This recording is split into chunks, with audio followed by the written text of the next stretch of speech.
Last week, I did a video on the real reason Jonny Bairstow has managed to turn his test form around. Here's a quick recap.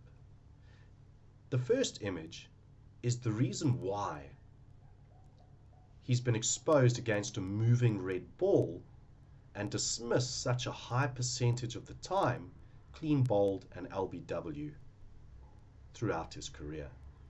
It is a fundamentally flawed position. The second image, there is improvement, yet it is still fundamentally flawed. If Jonny's able to get the sequencing of his bat flow right and hit similar positions at this crucial moment in time to every player who's averaged over 50 in Test cricket in the modern era, well, some really exciting things are going to start to happen for him. He'll be better equipped to handle a moving ball. He's going to create more time on the ball for himself, and he's going to be dismissed, LBW and clean bowled, less often. He's also going to give himself a really good chance of averaging over 45, possibly even 50 in Test cricket for the remainder of his career. There are two critical factors that will impact if he will be able to achieve that. He's going to need to develop consistent and repeatable processes with measurables in his fundamentals to prevent bad habits creeping into his game. Fundamentals inform your technique and simplify batting when you know how to train and measure them. Your measurable acts as a feedback loop that lets you know if you're executing to the best of your ability. Over and above his fundamentals, he's going to need to develop consistent processes in the most neglected part of batting in world cricket. It's the part that has the biggest impact on confidence, performance, and the ability to remain calm and relaxed so that you can execute your skills in all situations. He needs to start focusing on and developing his mind by creating consistent and repeatable processes with measurables that are going to allow him to consistently access his run flow state. In today's video, we're going to cover how the current coaching structures in the professional game have failed Jonny and countless other players who haven't been as fortunate as him and had their careers end. Players who weren't given 3 years to figure the problem out and find form. We're also going to cover how players can protect themselves from career-ending form slumps. As I mentioned in my previous video, I started talking about the real reason for Jonny's slump in Test cricket and the repeated collapses of the English batting lineup in January 2019. England had just been rolled for 77 by the West Indies, and their entire top order were not unweighting the bat. And it was the reason why they were all getting exposed against the moving ball and variable bounce in the West Indies. Unweighting is one of the key fundamentals adhered to by every player to average over 50 in Test cricket in the modern era, and should be easy for any skilled coach to identify and fix. It's also one of the core fundamentals in my three-step process that has helped an opening batsman perform 57.99% above his career Test batting average, and that was achieved working remotely online. In early March 2019, I tapped into my network, and a friend of mine reached out to a member of the English coaching staff on my behalf. And the coach said that I should pop him an email. He provided his email address, which I did. I sent him an email. In the mail, I sent a link to a video of mine, which is available on YouTube, explaining why England would continue to get rolled against a moving ball and experience collapses, and what the solution is. The mail was read and no reply was received. Fast forward to May 2019, England get rolled by Ireland at Lord's for 85. Now, I'm sitting looking at the highlights, knowing I've helped professional batsmen develop the required skill in under 12 interactions, and how easily I could assist these players with the problem. So I tap into my contacts again, and I get the mobile number of someone holding a very senior decision-making role within the ECB. And I shoot him a WhatsApp. He replies, and we schedule a call for the Monday after the Irish test. Jonny bags a pair in the test, LBW in both innings. No surprise there against a moving ball, playing from exactly the same fundamentally flawed positions like these.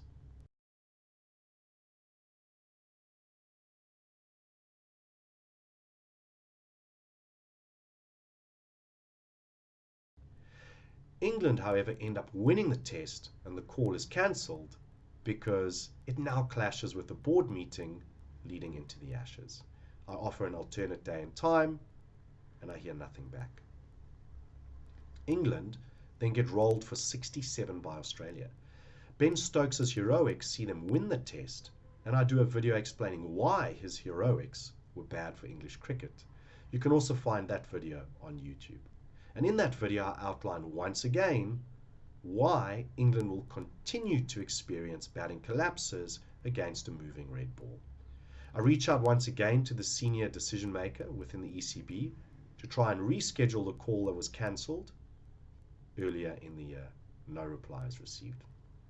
October 2019 comes around and the England Lions are on a bowling camp up north in South Africa, and Jonny's been sent with them because he's preparing, as he will be part of the English squad touring South Africa a little bit later in the year. A member of the Lions coaching staff reaches out to say that they intend moving the camp to Cape Town as the weather up north has been terrible. Can I assist with access to facilities? We get them set up with access to the facility my academy was based at, and I get to observe Jonny preparing. And nothing has changed. He's playing from exactly the same fundamentally flawed position. So I snap this image of Jonny in Cape Town and I send it to the member of the Lions coaching staff. I also send it to the coach on the England coaching staff, who I'd sent 2 previous emails to, and I send it to the senior decision maker at the ECB.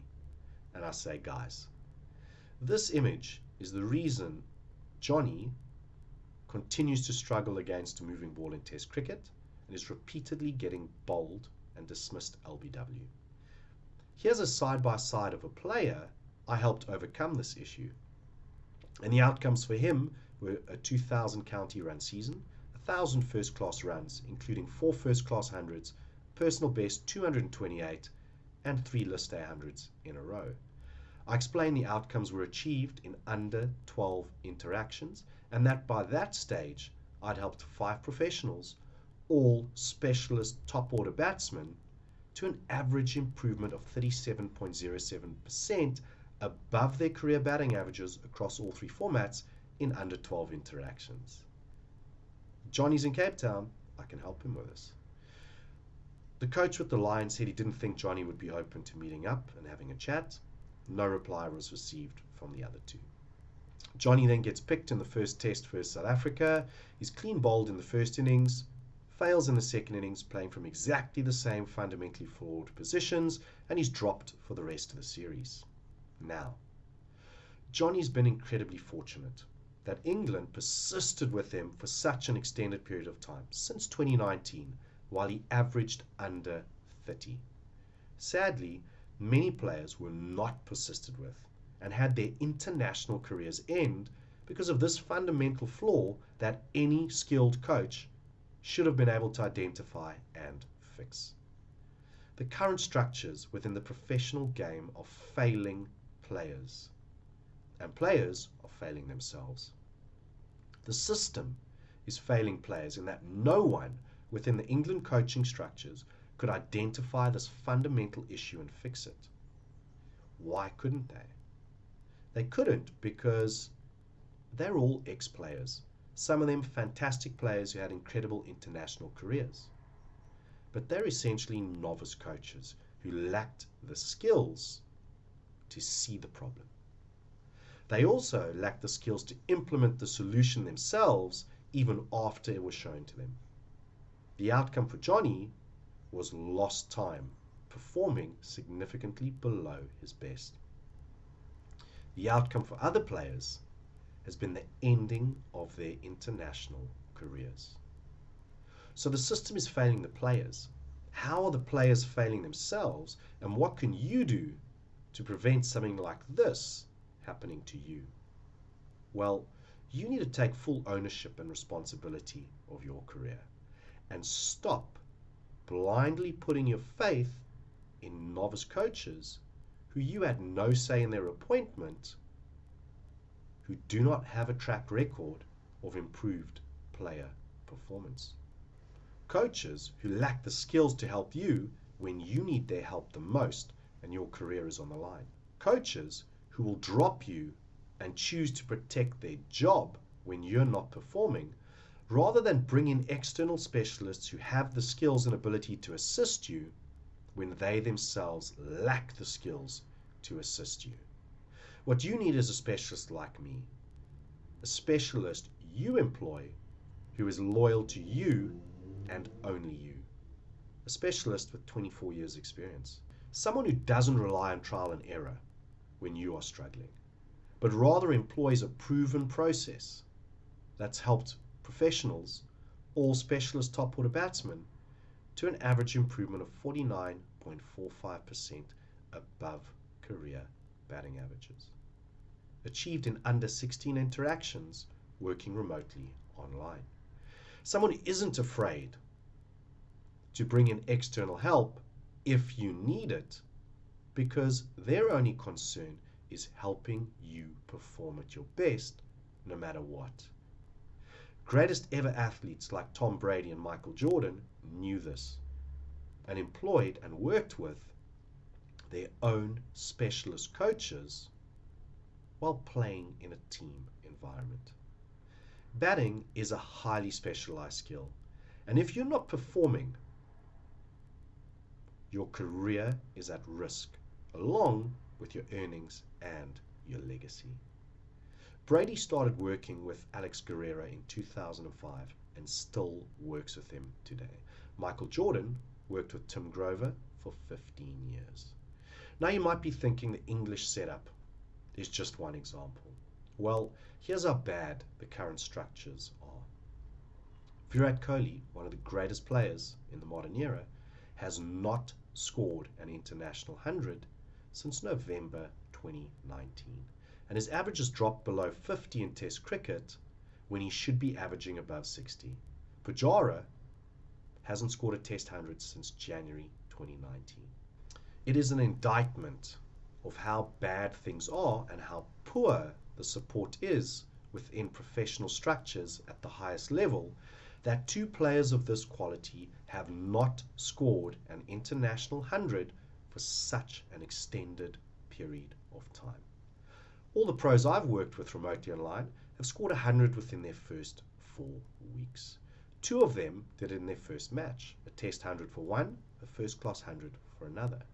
The Test 100 was followed up by a second Test 100 and personal best performance in his second match. It is time for cricket to evolve, and that evolution is going to start with the players who take full ownership and responsibility of their careers and stop blindly placing their faith in novice coaches who they had no say in their appointment.